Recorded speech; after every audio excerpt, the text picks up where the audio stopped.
রাজনৈতিক সংকট নিরসনে জাতীয় কবি কাজী নজরুল ইসলামের লিখনী অগ্রণী ভূমিকা পালন করতে পারে বলে মন্তব্য করেছেন বিএনপি নেতা রুহুল কবির রিজভী। জাতীয় কবির ১২৬তম জন্মবার্ষিকীতে ফুলেল শ্রদ্ধা জানাতে এসে মন্তব্য করেন তিনি। এ সময় ঢাকা বিশ্ববিদ্যালয়ে জাতীয় কবির নামে হল নির্মাণের কথা জানান ভিসি নিয়াজ আহমেদ খান। মহান কবির জন্মবার্ষিকীতে শ্রদ্ধা জানিয়েছেন পরিবারের সদস্য এবং সাধারণ মানুষ। বিস্তারিত নাইম কামালের রিপোর্টে।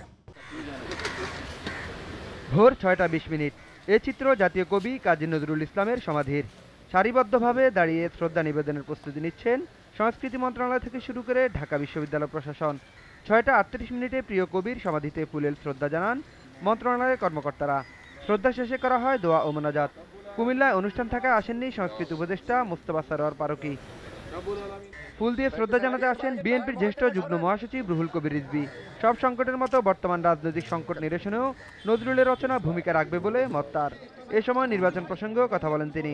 পৃথিবীতে যতদিন অন্যায় অবিচার থাকবে ততদিন নজরুল অত্যন্ত প্রাসঙ্গিক। শুধু তাই নয়, পৃথিবীকে ভালোবাসাময় করতে গেলে নজরুল আরও বেশি প্রাসঙ্গিক। বিদ্রোহী কবির সমাধিতে শ্রদ্ধা জানান পরিবারের সদস্যরাও।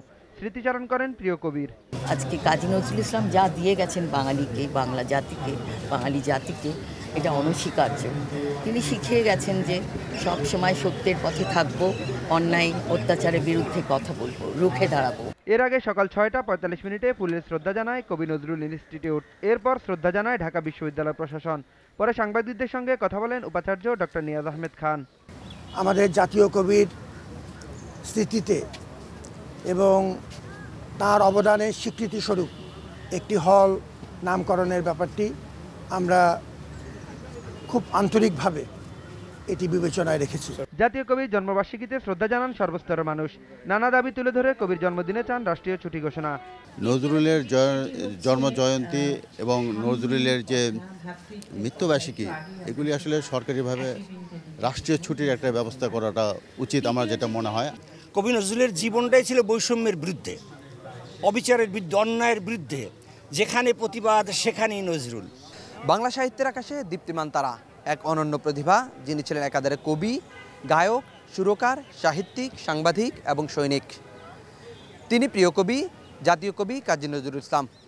বিদ্রোহ ছিল তার রক্তে, প্রেম ছিল তার হৃদয়ে, মানবতা ছিল তার অস্তিত্বের কেন্দ্রবিন্দুতে। নজরুল সঙ্গীত চর্চার মাধ্যমে গড়ে উঠুক মননশীলতা, তার চেতনায় গড়ে উঠুক শিক্ষা ব্যবস্থা, এমনটি প্রত্যাশা সাধারণ মানুষের। Naim Kamal, GTV news, Dhaka.